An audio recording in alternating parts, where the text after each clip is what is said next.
ओम शांति। 16/1/2026। मीठे बच्चे, तुम जो भी कर्म करते हो उसका फल अवश्य मिलता है। निष्काम सेवा तो केवल एक बाप ही करते हैं। प्रश्न है, यह क्लास बड़ा वंडरफुल है, कैसे? यहाँ मुख्य मेहनत कौन सी करनी होती है? उत्तर, यही एक क्लास है जिसमें छोटे बच्चे भी बैठे हैं तो बूढ़े भी बैठे हैं। यह क्लास ऐसा वंडरफुल है जो इसमें अहिल्याएं, कुब्जाएं, साधु भी आकर एक दिन यहाँ बैठेंगे। यहाँ है ही मुख्य याद की मेहनत। याद से ही आत्मा और शरीर की नेचर क्योर होती है, परंतु याद के लिए भी ज्ञान चाहिए। गीत है, रात के राही थक मत जाना। ओम शांति। मीठे मीठे रूहानी बच्चों ने गीत सुना। रूहानी बाप बच्चों को इसका अर्थ भी समझाते हैं। वंडर तो यह है, गीता अथवा शास्त्र आदि बनाने वाले इनका अर्थ नहीं जानते, हर एक बात का अनर्थ ही निकालते हैं। बनाया क्या इन्होंने? गीता लिखी, शास्त्र लिखे, और गीता में क्या है? ज्ञान है। शास्त्रों में भी क्या है? कुछ ना कुछ जानकारी। तो ज्ञान तो क्या होता है? ज्ञान को तो सोजरा कहा जाता है ना। लेकिन यहाँ क्या बोला? गीत कौन सा है? रात के राही, और इसका अर्थ बाप समझाते हैं। गीता शास्त्र बनाने वाले इनका अर्थ नहीं जानते कि हम कहाँ के राही हैं। अभी दिन किसको कहा जाता है? केवल ज्ञान को दिन कहा जाता है। क्या बोला ऊपर? वंडरफुल स्कूल क्यों है? बूढ़े भी बैठे हैं, बच्चे भी बैठे हैं, माना नए नए हैं तो भी, और चाहे कितने भी पुराने हो गए, अनुभवी हो गए तो भी क्यों बैठे हैं? क्योंकि लास्ट मेहनत कौन सी है? याद की ही मुख्य मेहनत है। तो वो इसका अर्थ नहीं जानते, हर एक बात का अनर्थ ही निकालते हैं। रूहानी बाप जो ज्ञान का सागर पतित पावन है, वह बैठ इनका अर्थ बताते हैं। राजयोग भी बाप ही सिखलाते हैं। तुम बच्चे जानते हो अभी फिर से राजाओं का राजा बन रहे हैं, और स्कूलों में ऐसे कोई थोड़े ही कहेंगे कि हम फिर से बैरिस्टर बनते हैं। फिर से यह अक्षर किसको कहने नहीं आएगा। और यहाँ क्या कहते हैं? तुम्हें बाप पढ़ाने आए हैं तो फिर से तुम वापस, आदि में भी तुमने ये पढ़ाई पढ़ी थी, ये पढ़ाई तुम्हारी एक ही जन्म में थोड़ी ना पूरी हो गई। शुरुआत कहाँ से की थी? जब बाप आए तब से पढ़ाई की शुरुआत हुई। तो कहा अभी तुम और स्कूलों में ऐसे थोड़े ही कहेंगे कि हम फिर से बैरिस्टर बनते हैं, वरना दूसरे स्कूलों में तो देवता बनने की बात ही नहीं, वहां बनेंगे तो ज्यादा से ज्यादा बैरिस्टर बनेंगे। लेकिन यहाँ क्या कहा जाता है? फिर से यह अक्षर किसी को कहने नहीं आएगा। तुम कहते हो हम 5000 वर्ष पहले मिसल फिर से बेहद के बाप से पढ़ते हैं। यह विनाश भी फिर से होना है जरूर। इससे पहले कब हुआ? फिर से बोल रहे हैं तो हम कोई याद रखेंगे क्या 5000 वर्ष पहले कैसे हुआ था? फिर से क्यों कह रहे हैं? क्योंकि ये कल्प क्या है? हूबहू रिपीट होता रहता है। पहले भी बाबा ने समय दिया था कितना? कलयुग की शूटिंग पूरी हुई थी 2004 में, तो बाबा ने क्या किया था? समय दिया था ना कि अभी 3.5-4 वर्ष का ये समय है, इसमें जिसने जो पुरुषार्थ कर लिया तो क्या होगा? उसकी नूंद हो जाएगी। फिर परिवर्तन शक्ति जब प्रत्यक्ष होगी तो क्या होगा? आपकी वो नूंद हो गई उसके बाद चाहे भी तो नहीं कर सकेंगे। सुना होगा ना ये डिस्कशन में। 5000 वर्ष पहले मिसल फिर से बेहद के बाप से पढ़ते हैं। यह विनाश भी फिर से होना है जरूर। जब टाइम पीरियड पूरा हो गया 3.5-4 वर्ष का तो क्या होगा? कुछ ना कुछ संशय का छोटा रूप तो होगा ना, कुछ ना कुछ। फिर बाबा ने उसको आगे बढ़ाया, प्रैक्टिकल शूटिंग, या तुम्हारे सामने तो नहीं प्रत्यक्ष होगी, अपना कुल है उनका, धीरे धीरे करके क्या किया और उसको क्लियर किया। फिर और एक रिफाइन चेंज किया। 18 के लिए पहले क्या कहते थे? श्री कृष्ण का स्थूल जन्म होगा। फिर बाद में क्या बोला?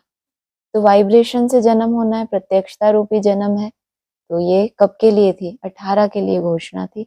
उसके बाद फिर जब आगे चले तो 18 में बाबा ने क्या कहा था? जब बाबा गुप्त हुए तो अभी कौन सा समय? ये 10 वर्ष परीक्षाओं का समय है, सारे ब्राह्मण परिवार की परीक्षाओं का समय। अभी वो परीक्षाओं का समय पूरा होने वाला है, फिर कितना समय बचा? वही 2-3 वर्ष जो उस समय टाइम चल रहा था। यहाँ जब से नया शूटिंग पीरियड शुरू हुआ, वहां 2004 और यहाँ पे 24, तो हूबहू ही कहेंगे ना। और बीच में हो गए रूम के वर्ष। यह विनाश भी फिर से होना है जरूर। कितने बड़े बड़े बॉम्ब्स बनाते रहते हैं, बहुत पावरफुल बनाते हैं। सबसे बड़ा विनाश का कारण क्या बताया? भूकंप से बड़ा विनाश होता है। भूकंप किसको ज्यादा प्रभावित करते हैं? जितनी ऊंची मंजिल खड़ी की हुई है, जितने सपने देखे हैं, 27 में ये होगा, 28 में ये होगा, बाबा ने ये कहा था, शास्त्र पढ़े हैं उन्होंने, लेकिन इंतजाम कोई नहीं किया। कितने बड़े बड़े बॉम्ब्स बनाते रहते हैं, बहुत पावरफुल बनाते हैं, रखने लिए तो नहीं बनाते हैं ना। यह विनाश भी शुभ कार्य के लिए है ना, क्योंकि विनाश भी हुआ कब है? जब तुम बच्चों की कर्मातीत अवस्था हुई है, तभी क्या है? तो तुम्हारे लिए तो क्या हो गया? शुभ ही हुआ। तुम बच्चों को डरने की कोई दरकार नहीं, यह है कल्याणकारी लड़ाई। इसीलिए क्या कहा था कल?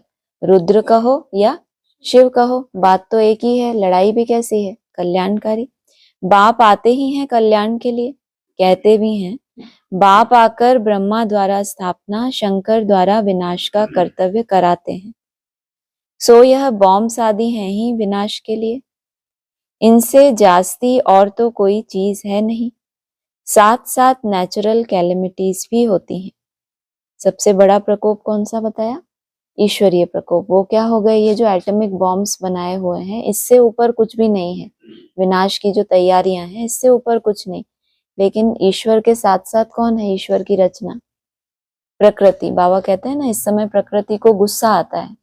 कोई चैतन्य है और ये जो जड़ है जिसका बहुत दुरुपयोग किया, तो उसको वो क्या करेगी? अब बदला लेती है। तो एक तरफ नेचुरल कैलेमिटीज और उससे भी ऊपर हाँ, जो रहा बचा है, उससे भी पूरा विनाश तो नहीं। जिनको सजाएं मिलनी है वो मिल गई, उनको कोई ईश्वरीय कैलेमिटीज नहीं कहेंगे। यह कुदरती आपदाएं ड्रामा में नूंद है, यह कोई नई बात नहीं। कितने बड़े बड़े बॉम्ब्स बनाते रहते हैं, नई बात क्यों नहीं है? ईश्वरीय कैलेमिटीज, सॉरी नेचुरल कैलेमिटीज, ये कोई नई बात नहीं है।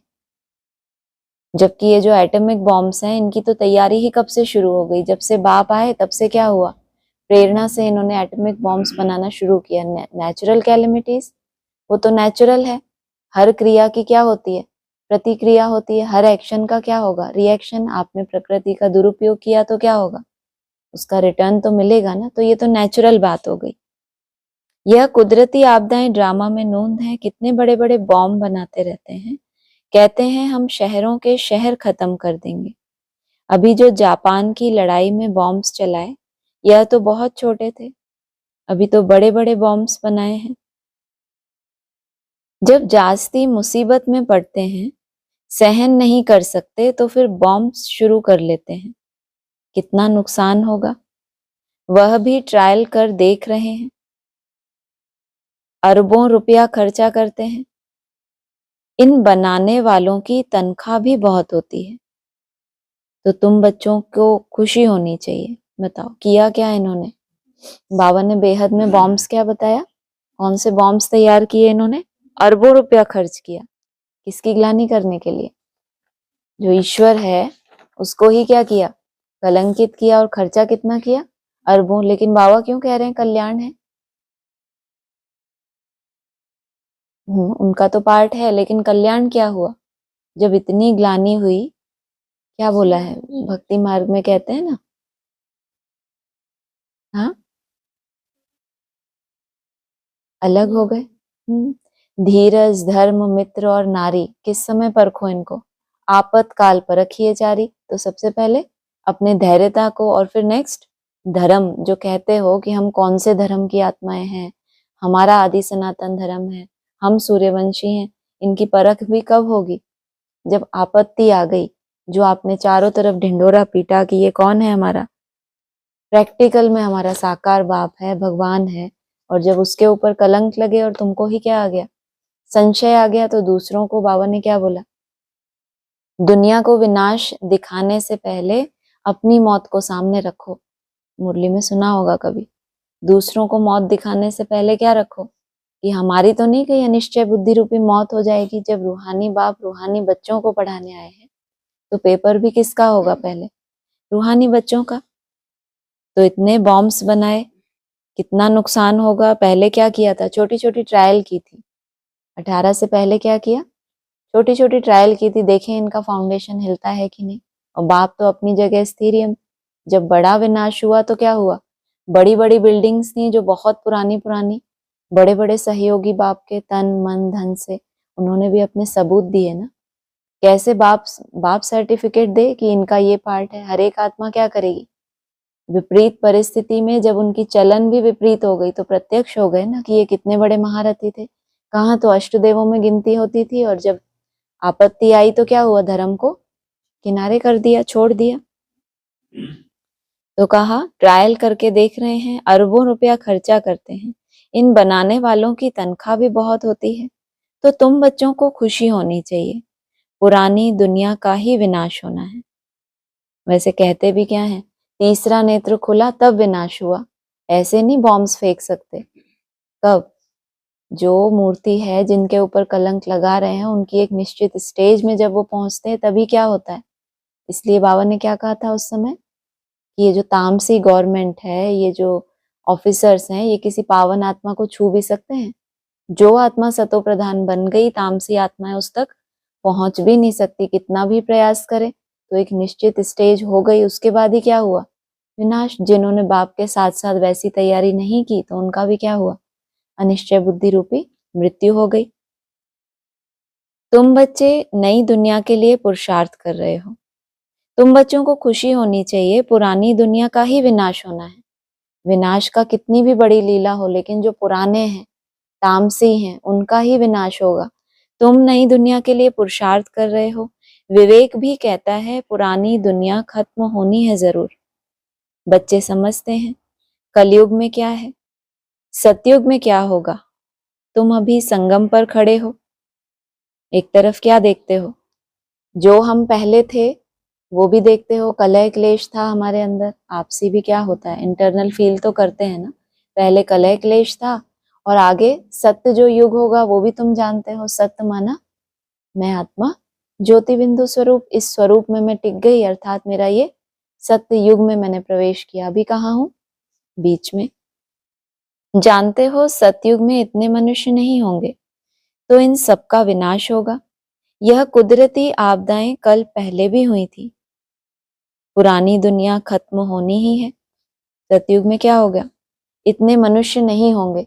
नहीं तो जब एनएस की स्थापना हुई तो सभी बाबा से पूछते क्या थे प्रश्न, बाबा एनएस में कैसे जाएं, कैसे ट्रांसफर होंगे। बाबा सिलेक्शन करते हैं, बाहर वाले जाएंगे कि नहीं, कितनी जिज्ञासाएं थी।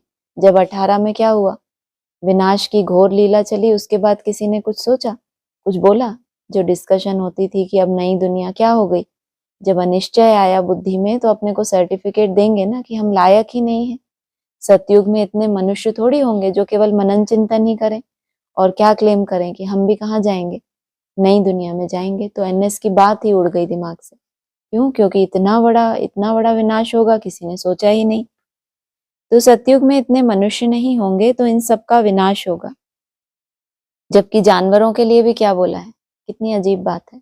मनुष्यों को अलाउ नहीं कर रहे, लेकिन जो सतो प्रधान जानवर हैं उनको भी क्या कर रहे हैं। गाय है, कितना सात्विक जानवर है, सीधा साधा, बहुत मनन चिंतन नहीं है, लेकिन बुद्धि में क्या है, सात्विकता है। उनके लिए बोला है सतयुग में अच्छे अच्छे जानवर होंगे। लेकिन ये इतने सारे मनुष्य जिनके पास क्या है, बहुत मनन चिंतन है, वो नहीं होंगे, सबका विनाश होगा। यह कुदरती आपदाएं कल पहले भी हुई थी, पुरानी दुनिया खत्म होनी ही है। कैलेमिटीज तो ऐसी बहुत होती आई हैं, परंतु वह होती हैं थोड़ी अंदाज में। अभी तो यह पुरानी दुनिया सारी खत्म होनी है। तुम बच्चों को तो बहुत खुशी होनी चाहिए। हम रूहानी बच्चों को परमपिता परमात्मा बाप बैठ समझाते हैं, यह विनाश तुम्हारे लिए हो रहा है। कितना अव्यक्त वाणी में हमें शिक्षा देते हैं, रहम दिल बनो, तुमको उन भक्तों का आवाज नहीं आता, बेचारे कितने दुखी हैं। और यहाँ क्या कह रहे हैं, तुमको बहुत खुशी होनी चाहिए। विनाश किसके लिए हो रहा है? देखो, बाप की वाणी और देव आत्माओं की वाणी कितना अंतर है। यह विनाश तुम्हारे लिए ही हो रहा है, यह भी गायन है। रुद्र ज्ञान यज्ञ से विनाश ज्वाला प्रज्वलित हुई। तुम्हारे लिए हो रहा है और तुम्हारे ही कारण हो रहा है, माना तुम्हारे लिए है, तुम इसमें राज्य करेंगे जो तुम्हारी दुनिया होगी। लेकिन क्योंकि तुम्हारी अब क्या हो गई, कर्मातीत अवस्था हुई, तो विनाश हो रहा है। कई बातें गीता में हैं जिनका अर्थ बड़ा अच्छा है, परंतु कोई समझते थोड़े ही हैं। वह शांति मांगते रहते हैं और तुम कहते हो जल्दी विनाश हो तो हम जाकर सुखी होवें। क्या करते हैं? शांति मांगते रहते हैं। मांगता कौन है?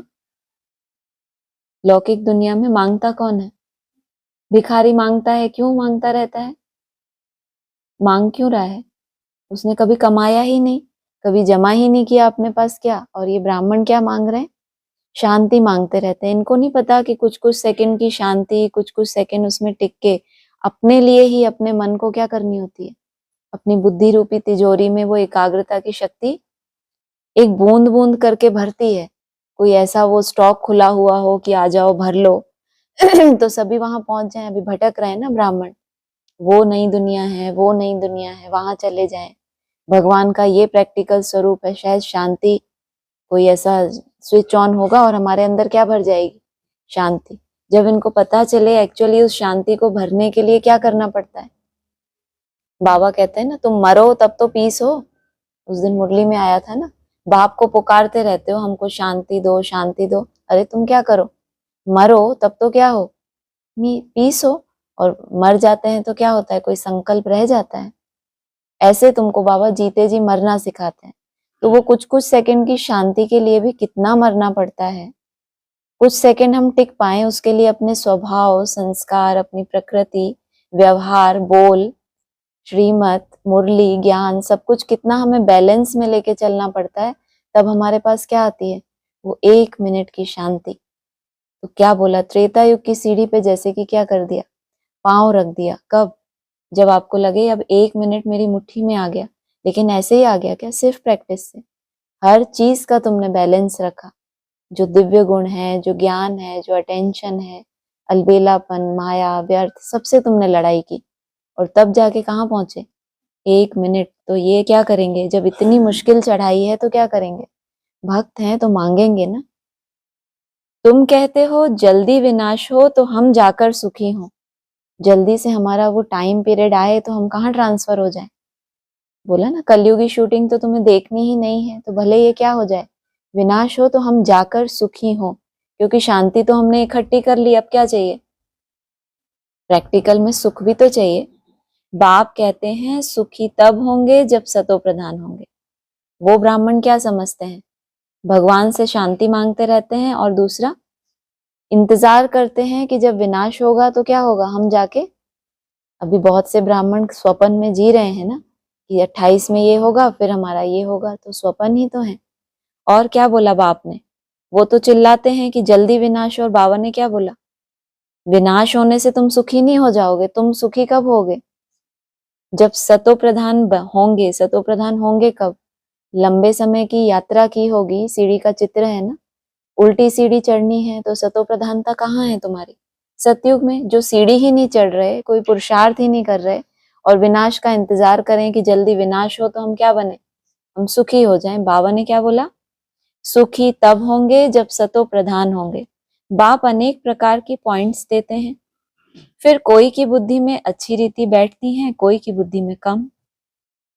बुढ़ियाएं समझती हैं शिव बाबा को याद करना है, हाँ, ज्यादा बुद्धि नहीं चलाती, क्योंकि मनुष्यों का भी क्या बता दिया, इतना मनन चिंतन किया, मनुष्य बन गए, तो भी सतयुग में इतने मनुष्य नहीं होंगे। जानवरों को भी अलाउड है। और यहाँ किनको बोला, बुढ़ियाएं कैसी होती हैं, क्या कहती हैं, बुद्धि में ज्ञान बैठता ही नहीं। तो बाबा ने क्या कहा, बुढ़ियां समझती हैं शिव बाबा को याद करना है बस। ये कौन सी बुढ़िया है? सफेद बाल होंगे तब बुढ़िया कहलाएंगे। कब? कौन सी बुढ़िया? जो बहुत ज्ञान सुना समझा, बहुत यात्रा कर ली, अब क्या हो गए, अब अनुभवी बन गए कि क्या करना है, लास्ट में पहुंच गए तो इनको क्या कहेंगे? बाबा तो कहते हैं ऐसी 8 बुढ़ियां भी मिल जाएं, ज्ञान ना हो बुद्धि में, लेकिन बुद्धि में एक बात बैठ जाए, क्या, कि शिव बाबा को याद करना है, उसके आगे एक शब्द है छोटा सा, सुना किसी ने? बस। बुढ़ियाएं समझती हैं शिव बाबा को याद करना है, बस 10 माना, बस ये मेरी एकाग्रता जो 1 मिनट का मेरा लक्ष्य है, ये कहाँ तक पहुंचे, 10 मिनट तक पहुंचे, बस मेरी यात्रा समाप्त। तो ऐसी बुढ़ियाएं चाहिए। उनके लिए समझाया जाता है। किनके लिए समझाया जाता है? उस दिन बताया था ना, ये नौजवान तो क्या करते हैं, कितना हंगामा करते हैं, अपना क्या है इनका, न्यू ब्लड है तो उसका कितना जुनून दिखाते हैं, माना ज्ञान का नशा है इनके पास, नए नए हैं, अभी अनुभवी नहीं बने कि हमारी यात्रा कहाँ तक जाने की है। इनके लिए समझाया जाता है, अपने को आत्मा समझ, बाप को याद करो, फिर भी वर्षा तो पा लेती हैं, साथ में रहती हैं। सोचो, वर्षा भी पाया और बाप के साथ भी रह रही हैं, किस आधार से, केवल अपने को आत्मा समझ बाप को याद किया। प्रदर्शनी में सब आएंगे, अजामिल जैसी पाप आत्माएं, गणिकाएं, सबका उद्धार होने का है। मेहतर भी अच्छे कपड़े पहनकर आ जाते हैं। गांधी जी ने अछूतों को फ्री कर दिया, साथ में खाते भी हैं। बाप तो और भी मना नहीं करते, समझते हैं इन्हों का भी उद्धार करना ही है। काम से कोई कनेक्शन नहीं है, कम से कम किन से बेहतर है, मेहतर हैं, कचरा उठाते हैं, लेकिन किन से बेहतर बता दिया, सन्यासियों से तो बेहतर ही है, क्योंकि अपनी मेहनत तो करते हैं। वो भी क्या करते हैं, अच्छे कपड़े पहनकर, माना अब कुछ ना कुछ जो पुरानापन है उस गंदगी का त्याग करके नवीनता को धारण करके वो भी सीखने आ जाते हैं, तो बाबा उनको भी मना नहीं करते। इसमें सारा मदार है बाप के साथ बुद्धि योग लगाने का। बाप को याद करना है। आत्मा कहती है मैं अछूत हूं। अब हम समझते हैं हम सतो प्रधान देवी देवता थे, फिर पुनर्जन्म लेते लेते अंत में आकर पतित बने हैं। अब फिर मुझ आत्मा को पावन बनना है। तुमको मालूम है सिंध में एक भीलनी आती थी, ध्यान में जाती थी, दौड़ कर आए मिलती थी। समझाया जाता है था, इनमें भी आत्मा तो है ना, आत्मा का हक है अपने बाप से वर्षा लेना। उनके घर वालों को कहा गया इनको ज्ञान उठाने दो, बोले हमारी बिरादरी में हंगामा होगा, डर के मारे उनको ले गए। तो तुम्हारे पास आते हैं, तुम किसी को मना नहीं कर सकते हो। गाया हुआ है, अबलाएं, गणिकाएं, भीलनियां, साधु आदि सबका उद्धार करते हैं, ये तो समझ आया। अबलाएं हैं, गणिकाएं हैं, भीलनियां तो समझ आया। लास्ट में साधु, इन साधुओं के सामने तो अबलाएं गणिकाएं क्या करती हैं, नतमस्तक हो जाती हैं। बाबा कहते हैं इनके पैर धोकर भी क्या करती हैं, पीती हैं। और इनसे भी लास्ट में इनको रखा। साधु लोगों से लेकर भीलनी तक, माना कोई बड़े से बड़ा साधु हो जो क्या कर रहा है, कुछ ना कुछ इंद्रियों को साध रहा है, सबाधु नहीं है, उनसे लेकर और कोई कैसा है, एकदम नीचे की कैटेगरी। एक तो हो गई अबलाएं, अबलाएं माना मुरली में आता है अबलाओं के ऊपर अत्याचार होते हैं। बाबा ने क्या क्लैरिफिकेशन दिया इसका, वो तो सबको पता है, तभी तो अत्याचार हो रहा है। अत्याचार का आधार भी क्या, कि बल नहीं है आत्मा में। आत्मा में अगर बल हो तो अबला कहलाए या सबला कहलाए, सबला के ऊपर अत्याचार हो सकता है कभी, तो बल की कमी है अभी।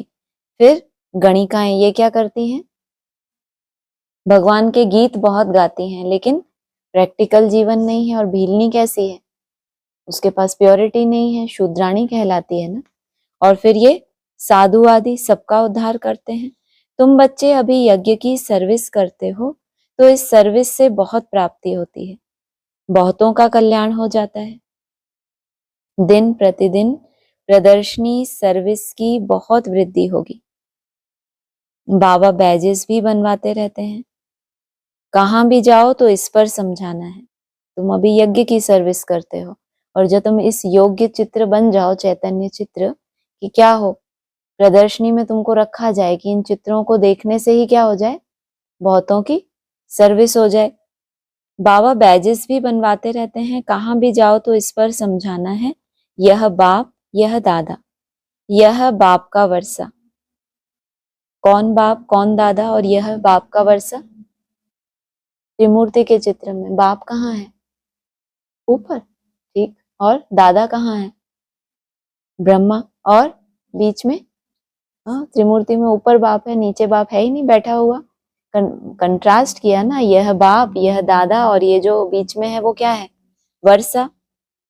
अब बाप कहते हैं मुझे याद करो तो तुम पावन बन जाएंगे। गीता में भी है मामेकम याद करो। सिर्फ उनमें मेरा नाम उड़ाए बच्चे का नाम दे दिया। बाबा को थोड़ा इसमें मेरा बना रहा है, अरे क्या कर दिया, मेरा नाम उड़ाए क्या कर दिया। बाकी सब अक्षर, कौन सा अक्षर ठीक है बताया? मामेकम याद करो। भारतवासियों को भी यह पता नहीं है कि राधे कृष्ण का आपस में क्या संबंध है। उनके शादी आदि की हिस्ट्री कुछ भी नहीं बताते। दोनों अलग अलग राजधानी के हैं। यह बातें बाप बैठ समझाते हैं। यह अगर समझ जाएं और कह दें कि शिव भगवान वाच, तो सब उनको भगा दें। गीता की बात बताई, राधे कृष्ण की हिस्ट्री बताई, और अगर ये स्वीकार कर लें कि गीता का भगवान कौन? शिव भगवान वाच, तो उनको क्या करेंगे? सब तरफ से भगा देंगे, क्योंकि प्रैक्टिकल नहीं है। कहें तुम फिर यह कहाँ से सीखे हो, वह कौन सा गुरु है? कहें बीके हैं तो सब बिगड़ जाएं। इन गुरुओं की राजाई ही चट हो जाए। गुरुओं की राजाई किस आधार से चल रही है? ब्राह्मणों की दुनिया में जो भी बड़े बड़े सेंटर्स हैं, उनके जो हेड हैं, किस आधार से हेड हैं? जो वो समझ दे रहे हैं दूसरों को कि ये जो ब्रह्मा का तन है, इसमें किसने प्रवेश किया? शिव बाबा ने। और वो शिव बाबा क्या है? बिंदी है। अगर तुम उनको ये बताओ कि मैं जो हूँ जैसा हूँ का क्या अर्थ है, मेरा नाम भी है, नाम रूप से न्यारी कोई भी चीज होती नहीं है। जयंती मनाते हैं तो जरूर क्या है? जन्म लेते हैं, लेकिन मैं पुनर्जन्म में नहीं आता। अगर ये सब तुमको बताएं, तुम उनको बताओ तो क्या हो जाए? उनकी तो सारी राजाई ही चट हो जाए। ऐसे बहुत आते हैं, लिख कर भी देते हैं, फिर गुम हो जाते हैं। बाप बच्चों को कोई भी तकलीफ नहीं देते। सही बोला? बाप बच्चों को कोई भी तकलीफ नहीं देते। क्या देते हैं? सिर्फ सिर्फ क्या देते हैं? वर्षा बस दे देते हैं। कोई तकलीफ मत करो, सो जाओ और तुमको वर्षा मिल जाएगा, उठोगे तो। ऐसा समझ दे देते हैं तुमको। उसके बाद तुम क्या करते हो? उस समझ के आधार से खुद ही अपने धर्मराज बनते हो, या बाप तुमको तकलीफ देते हैं? तकलीफ कौन देता है? जब तुमने अपने को तकलीफ नहीं दी तो धर्मराज बैठा है। बाप तो तुमको कोई तकलीफ नहीं देते, लेकिन समझ इतनी सुंदर है। सत्य में क्या होती है? सत्य में अपनी ही ताकत होती है। तो वो क्या करता है? शेरनी का दूध है, सोने का अगर तुम्हारा बर्तन है, जन्म जन्मांतर तुमने धर्म की रक्षा के लिए क्या किया? सत्य की रक्षा के लिए अपने प्राण भी न्यौछावर किए हैं, तो तुम्हारे अंदर भी क्या है?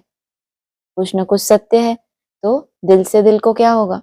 राहत होगी ना। जब वो सत्य बाप परिचय देगा, समझ देगा, तो तुम्हारे अंदर क्या होगा?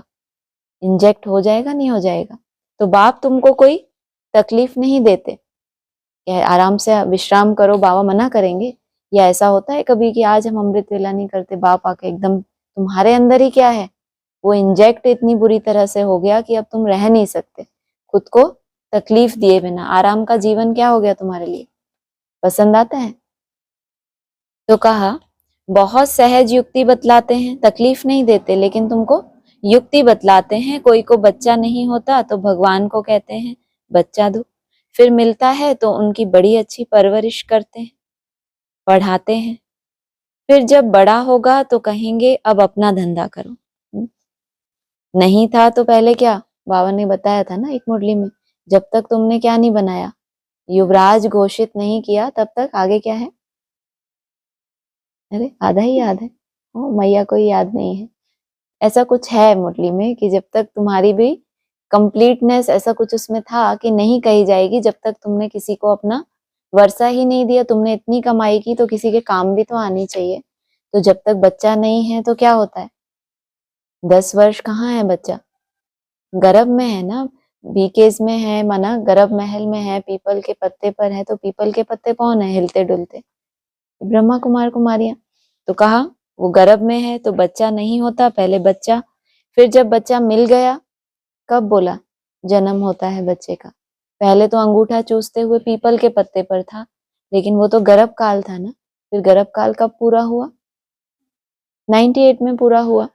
तो फिर जब बच्चा मिलता है तो क्या करते हैं, उनकी बड़ी अच्छी परवरिश करते हैं। बाबा ने मुरली में ही कह दिया था, राम बाप की सबसे बड़ी जिम्मेदारी क्या है, किसी को याद है? किसी ने पूछा बाबा से कि बाबा राम बाप की सबसे बड़ी पढ़ाई क्या है?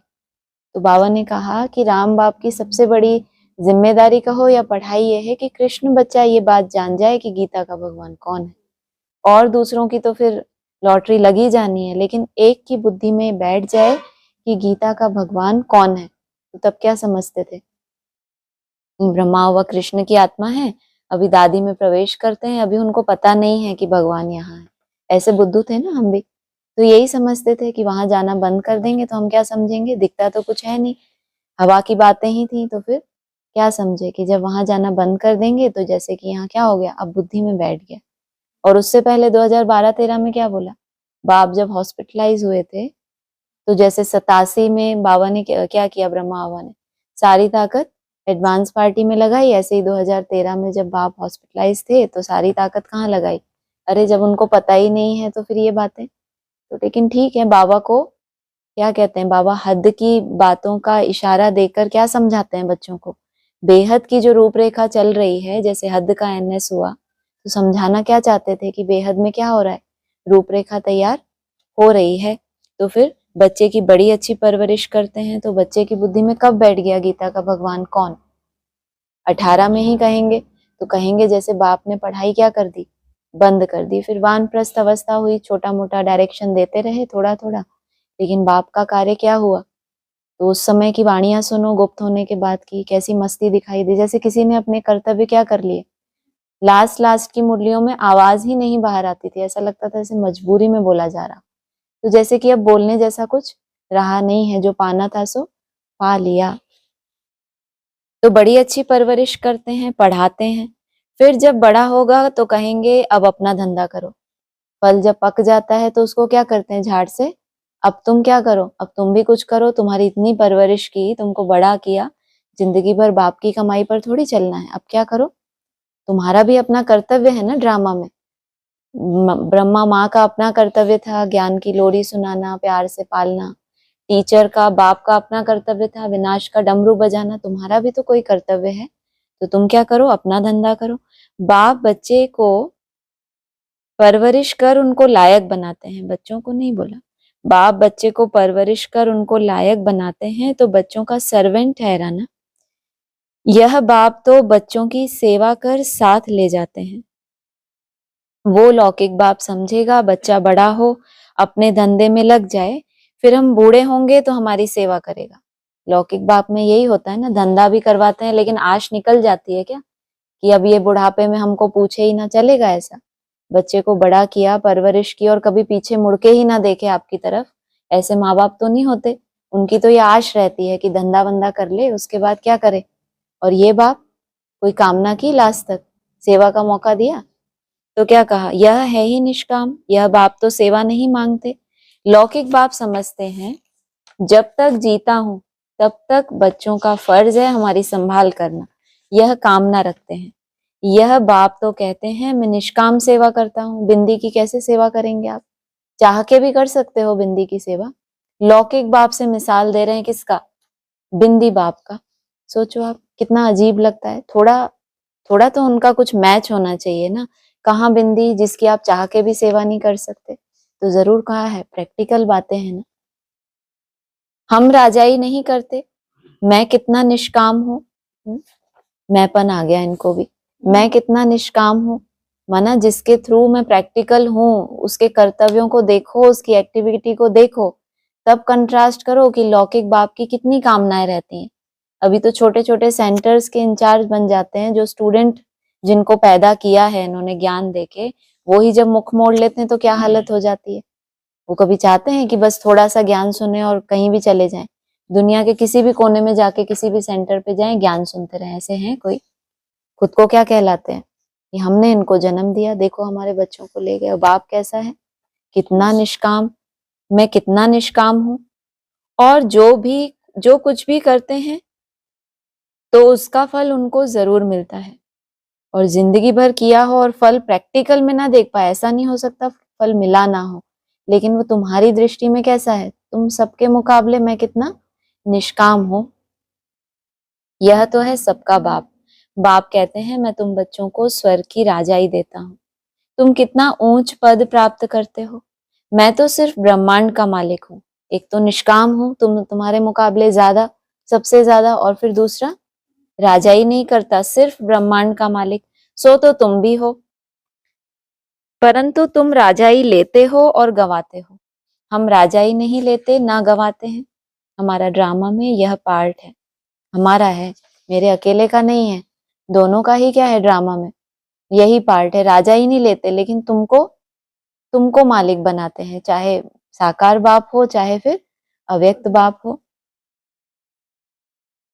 हमारा ड्रामा में यह पार्ट है, तुम बच्चे सुख का वर्षा पाने का पुरुषार्थ करते हो, बाकी सब सिर्फ शांति मांगते हैं।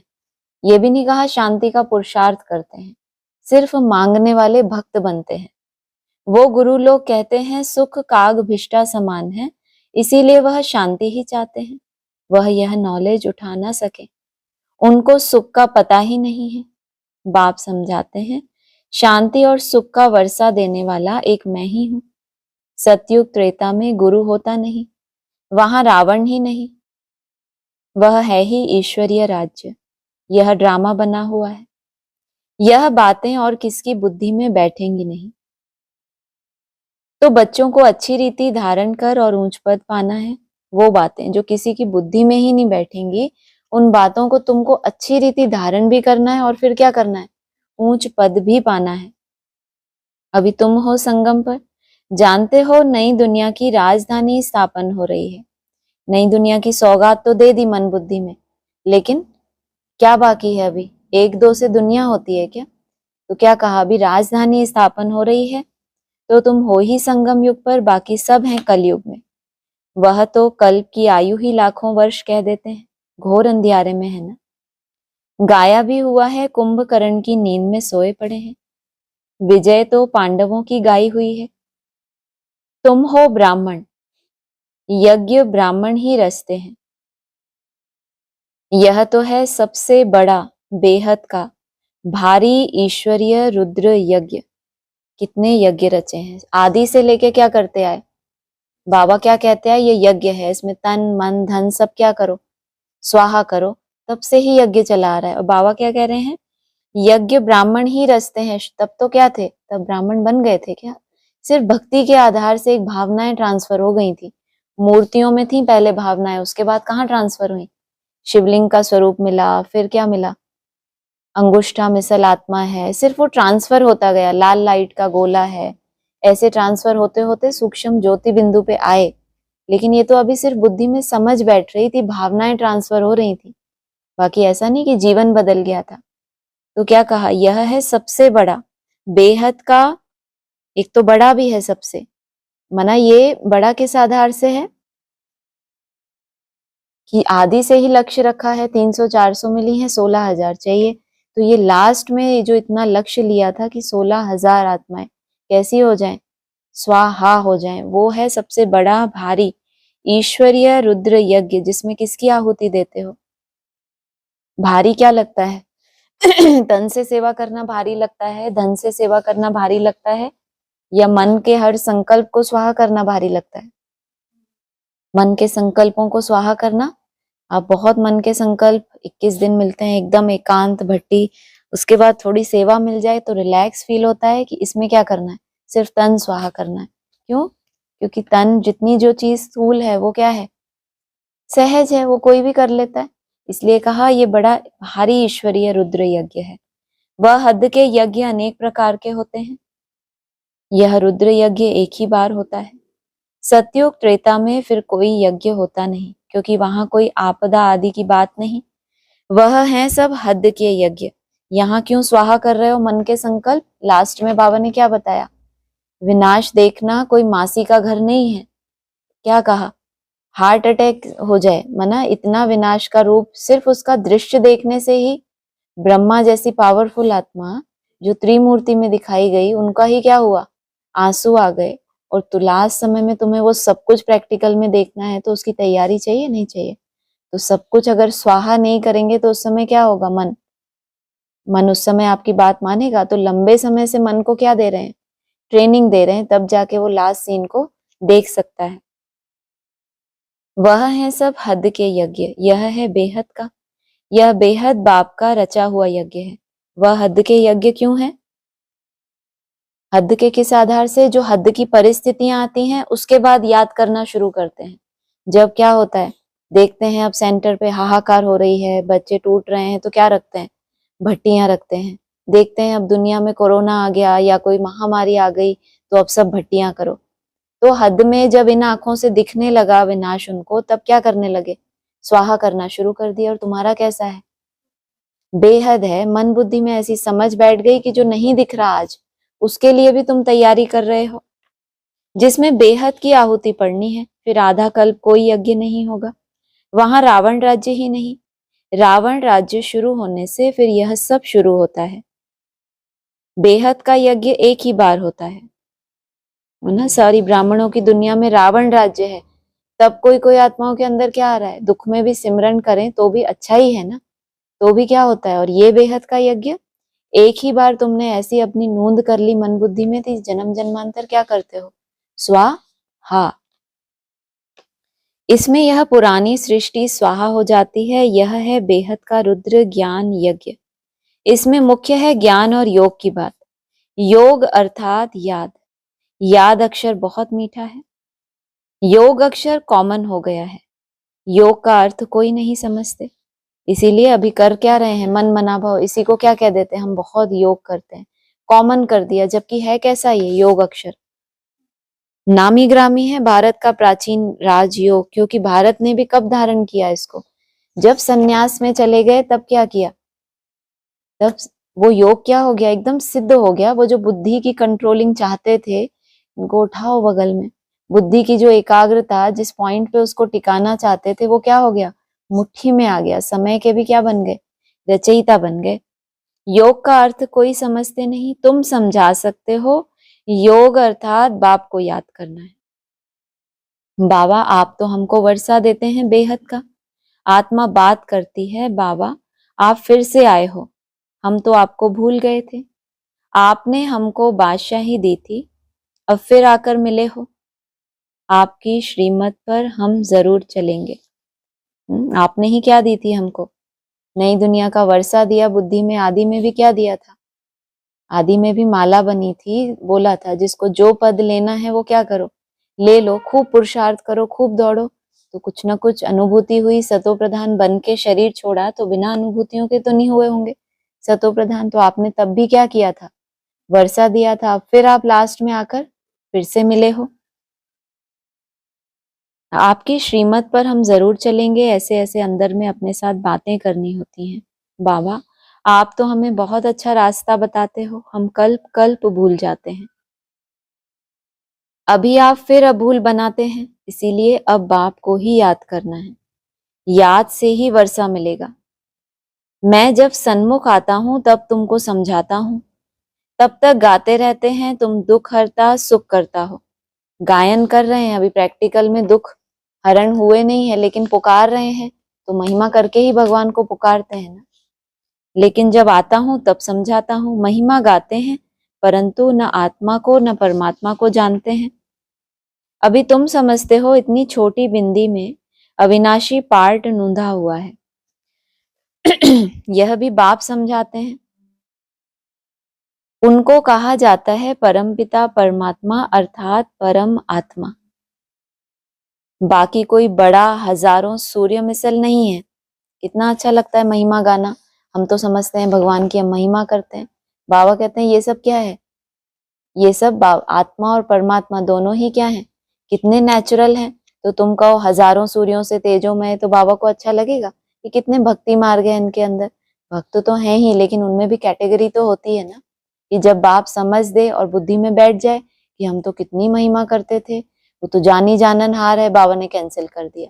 बाबा को क्या पड़ी है कि एक एक के अंदर के मन के संकल्पों को जाने, कौन किस समय क्या कर रहा है, खुश होते रहते हैं। बाबा के बच्चे हैं, भक्त नहीं है। बाबा तो हमें देख रहा है, बाबा तो हर समय हमें देख रहा है। बाबा क्या कहते हैं, मैं कोई अंतर्यामी नहीं हूं। तुम्हारी चलन से, तुम्हारी एक्ट से बाबा को सब पता पड़ता है कि तुम क्या मन बुद्धि में यात्रा कर रहे हो। तो कहा, हजारों सूर्यों मिसल नहीं हो, हम तो टीचर मिसल पढ़ाते रहते हैं। जैसे टीचर पढ़ाता भी रहता है, सटके भी मारता रहता है, डांटता भी रहता है, हम तो क्या हो, टीचर मिसल हो। कितने ढेर बच्चे हैं, यह क्लास तो देखो कितना वंडरफुल है। कौन कौन इसमें पढ़ते हैं, अबलाएं कुब्जाएं साधु भी एक दिन आकर बैठेंगे। एक तो अबलाएं हैं जिनमें बल नहीं है, कुब्जाओं के साथ क्या दिक्कत है, हाँ उनका बैकबोन बाप दादा जैसे कि उनके साथ है ही नहीं तो झुक गई। और तीसरा साधु, यह भी एक दिन आकर बैठेंगे। बुढ़ियाएं, छोटे बच्चे आदि सब बैठे हैं। ऐसा स्कूल कभी देखा? यहाँ है याद की मेहनत, यह याद ही टाइम लेती है। हम तो सोचते थे ज्ञान बहुत समय ले लेता है, कितना समय, आदि में तो भट्टी बनी थी, तुमको बताया ना, तुम आदि से ही भट्टी में हो, तुम्हारी ड्रेस ही कैसी हो गई है, सफेद हो गई है। यहाँ है याद की मेहनत, और ये याद ही क्या करती है, सबसे ज्यादा टाइम लेती है। पीछे बोला ना, कल्प कल्प हम आपको क्या किया, आपने हमें समझाया, एक कल्प बीता, फिर भी हम, हमारी विस्मृति बनी रही। फिर दूसरा कल्प आया 2004 से, फिर भी हम भूलते रहे कुछ ना कुछ। फिर कल्प कल्प कल्प के भी अंत में जब बाप सन्मुख आते हैं तब तुमको समझाते हैं। याद का पुरुषार्थ करना यह भी ज्ञान है ना। जो जितना ज्यादा याद का पुरुषार्थ कर रहा है, इसका मतलब इसकी बुद्धि में क्या बैठ गया, उतनी ज्यादा ज्ञान बैठ गया गहराई से।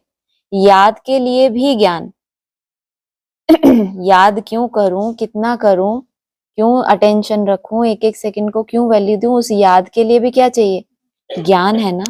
चक्र समझाने के लिए भी ज्ञान। नेचुरल, सच्चा सच्चा नेचर क्योर इसको कहा जाता है। ये हो गई नेचर क्योर, सिर्फ चक्र को समझाया, तो चक्र में तो सबको घूमना ही है। ये चक्र आप अपनी याद के बल से अपना चक्र खुद नोंद करो, मुट्ठी में है तकदीर, वो अलग बात हो गई। और ये क्या बताया, इसको क्या कहा, नेचुरल, सच्चा सच्चा नेचर क्योर इसको कहा जाता है। दुनिया में नेचर क्योर से क्या करते हैं, शरीर को सतो प्रधान बनाते हैं। और शरीर तो जड़ है, जड़ को सुधारना फिर भी कम टाइम लेगा ना। लेकिन जो आत्मा के क्या बन गई, जो उसकी नेचुरल नेचर बन गई देह अभिमान में आने की, उससे उसको छुड़ाना और उसको उसकी ओरिजिनल नेचर में लेके जाना। कौन सी ओरिजिनल नेचर है उसकी, पॉइंट ऑफ लाइट। और फिर आदि नेचर, सुख शांति आनंद प्रेम पवित्रता ज्ञान शक्ति, ये सब कुछ आत्मा के अंदर मर्ज था। लेकिन क्या हुआ, कहा ना मास्क लग गया ऊपर, नकली, ये सब नकली ही तो है। और आपको नकली लगे कि ये मेरा ओरिजिनल संस्कार नहीं है, इसका मतलब आप अपने नेचर के नजदीक जा रहे हो, आपकी नेचर क्योर हो रही है। तुम्हारी आत्मा बिल्कुल प्योर हो जाती है, वह होती है शरीर की क्योर। यह है आत्मा की क्योर। तुम्हारा मेन फोकस कहाँ रहता है, शरीर की क्योर के ऊपर या आत्मा की। शरीर की क्योर तो दुनिया में भी करते आए, वर्षों हो गए, साइंटिस्ट ने भी रिसर्च कर ली, बहुत कुछ हो गया, लेकिन तुम किसको कर रहे हो, असंभव जो है, आत्मा की नेचर को क्या करना, ओरिजिनल तक लेकर जाना। आत्मा में ही खाद पड़ती है, सच्चे सोने का सच्चा जेवर होता है।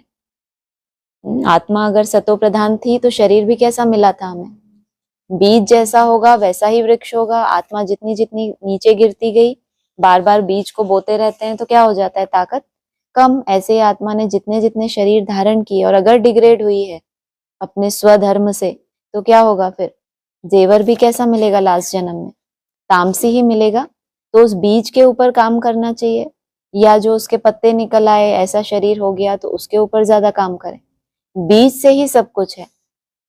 तो कहा आत्मा में ही खाद पड़ती है, सच्चे सोने का सच्चा जेवर होता है।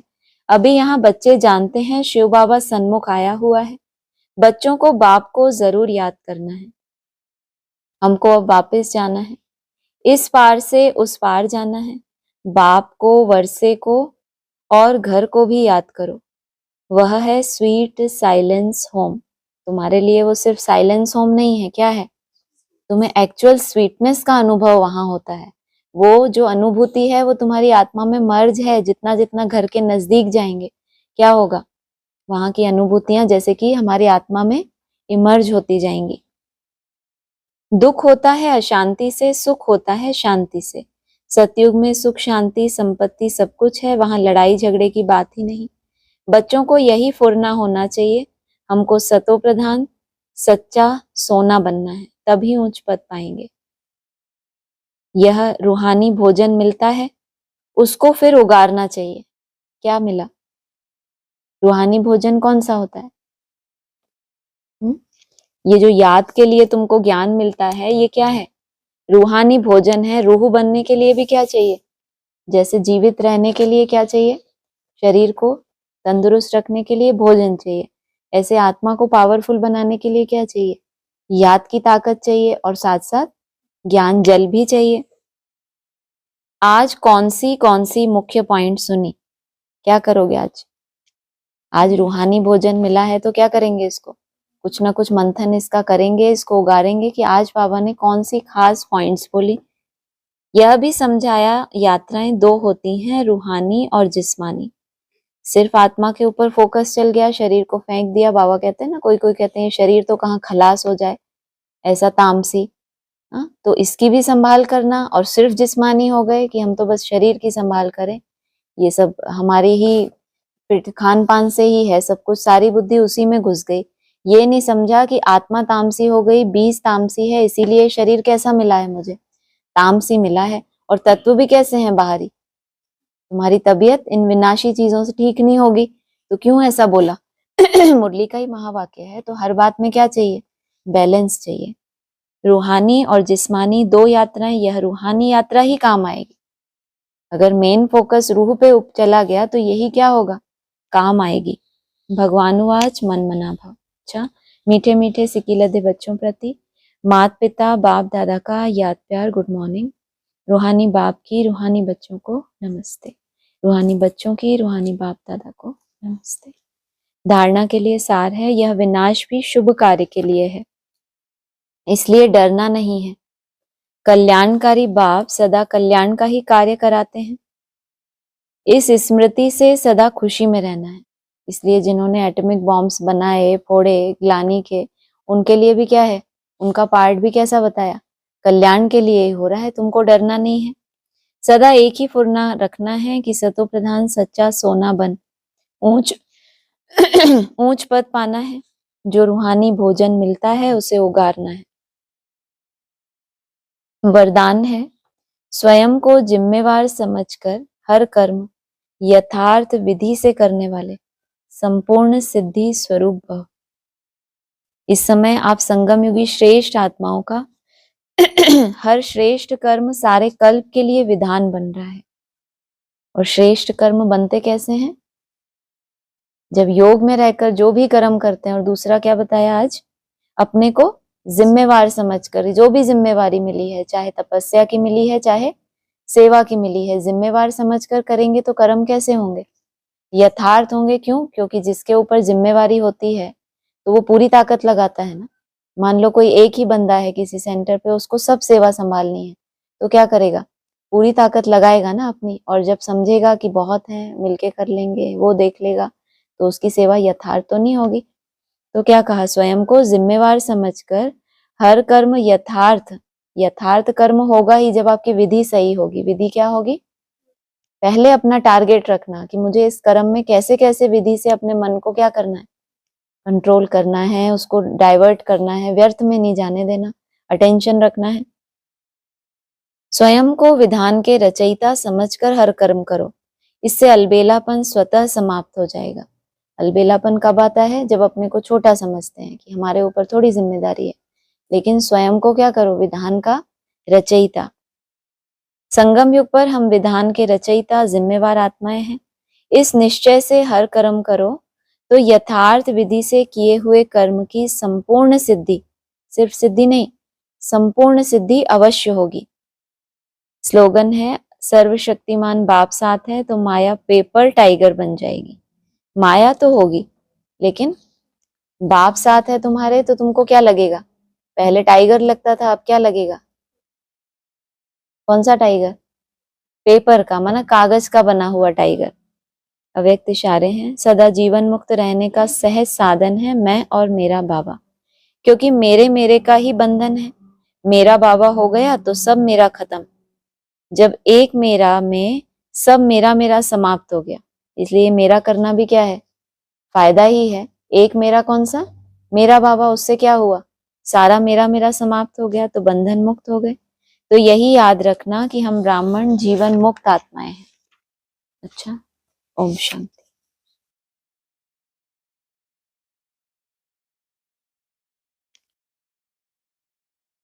हाँ जी, ऑनलाइन किसी को कुछ बोलना है?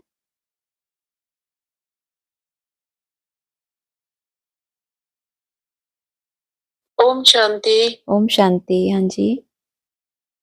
हाँ, अभी मुरली सुनते सुनते ना बाबा हमेशा कहते हैं कि हिंदी ही भाषा है और हिंदी में ही बात करते हैं। हाँ जी। तो अभी फिर प्रश्न उठा ये इसमें सुनते हुए कि रूह और जिस्म, रूहानी और जिस्मानी, ये जो है उर्दू वर्ड है। तो और ये उर्दू भाषा भी जो है, ये मुसलमान कल्चर जो भी इस्लामिक वो आया उसके बाद में आई। तो ये हमारी मुरलियों में कैसे आ गई? मतलब हमेशा आत्मिक और शारीरिक या दैहिक बोला जाए, मगर ये यहाँ पे रूहानी जिस्मानी ये बाबा यूज करते हैं, वो ही जानना था बस। मुरलियों में आपने सुना होगा, फॉर माय सेक पवित्र बनो। इंग्लिश भी घुस जाती है बीच में। बाबा तो कहते हैं कि बाबा तो सबका बाप है ना। जब ये पढ़ाई शुरू हुई है तब कोई अलग अलग तो थे नहीं, हिंदुस्तान पाकिस्तान सब मिक्स उसमें रह रहे थे कल्चर में। बाकी उसका इफेक्ट नहीं है, लेकिन फिर भी जिस माहौल में जिस तरह के बच्चे होते हैं, तो बाबा को उस तरह की भाषा यूज करनी है, ताकि किसी को भी ये ना हो कि हम मतलब जैसे वैसे तो बहुत शिकायत करते हैं ना कि बाबा भारत में ही क्यों आए, भगवान भारत में ही क्यों आते हैं। अब वो तो नहीं कर सकते, लेकिन कम से कम उनकी भाषा जो है उसको थोड़ा बहुत अपने वाणी में जोड़ लेना, तो वो उन आत्माओं की सेवा होती होगी।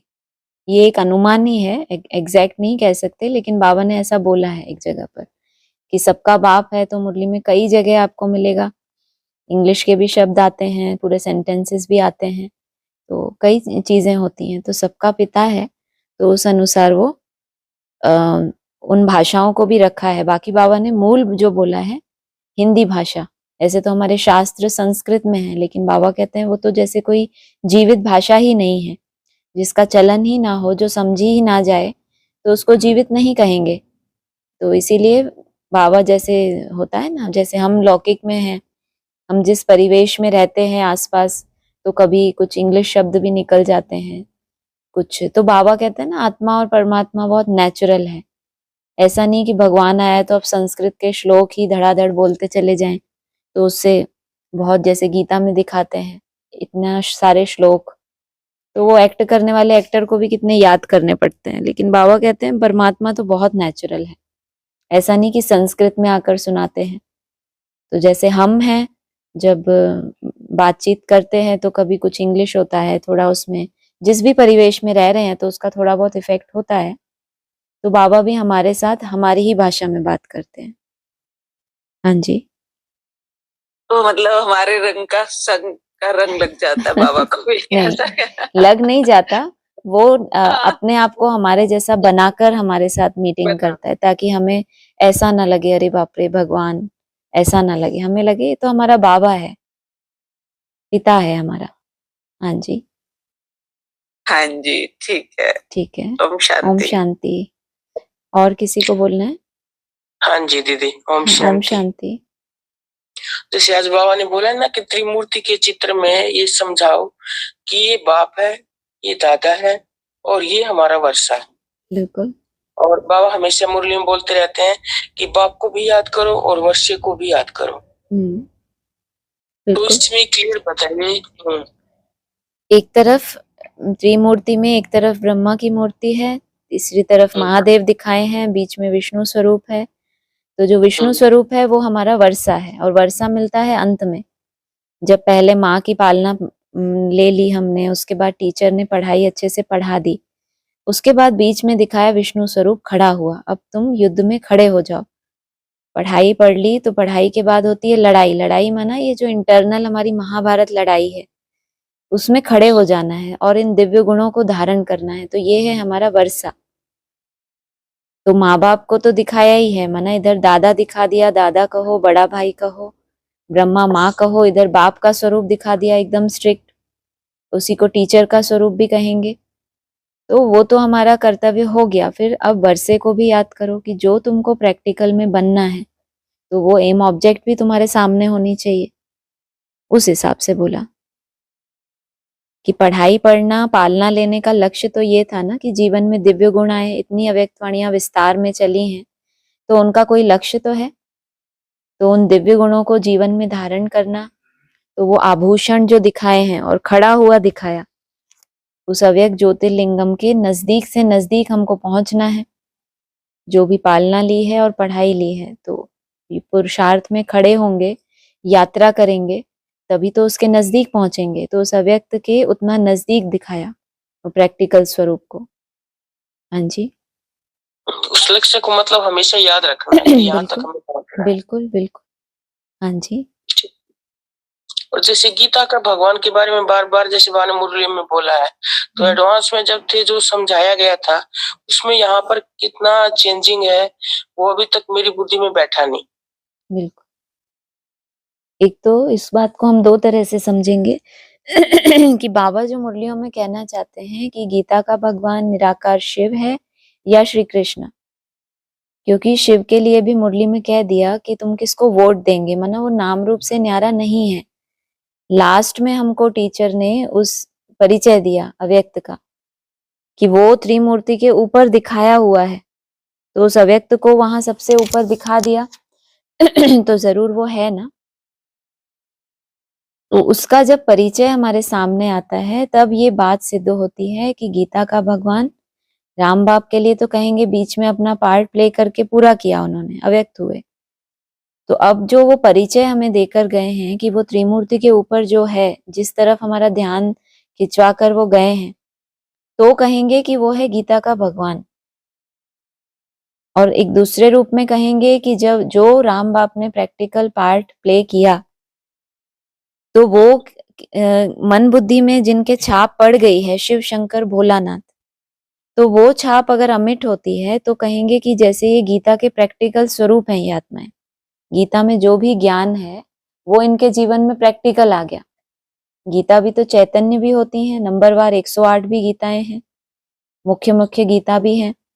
तो उनकी मन बुद्धि से उस शिव शंकर भोलानाथ जो बाप अव्यक्त भी हो गया, उसकी छाप कभी जाती ही नहीं, उसकी महानता कभी जाती ही नहीं। तो भले दुनिया में ऐसा दिखे कि प्रत्यक्ष में तो श्री कृष्ण की आत्मा है, इतना सुंदर बच्चा, लेकिन उन आत्माओं की मन बुद्धि से जो 16,000 हैं, चाहे राम बाप चाहे अव्यक्त ज्योतिर्लिंगम, उनकी बुद्धि में ये बैठा होता है कि ये है गीता का भगवान प्रैक्टिकल।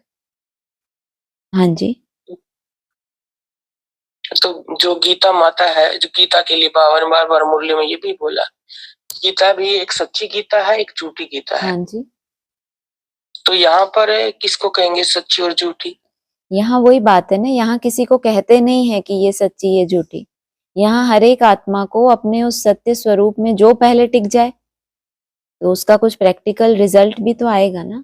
इसलिए यहाँ किसी को भी सर्टिफिकेट नहीं दिया जाता कि कौन सच्चा है। ये बाप है, बाप अभी साक्षी होकर हम बच्चों की यात्रा को देख रहे हैं जो पहले पहले बाप के पास पहुंचे, सतो प्रधान बने, ये दौड़ है ना, इसमें एक निशान है, वहां तक टच करना है सबको।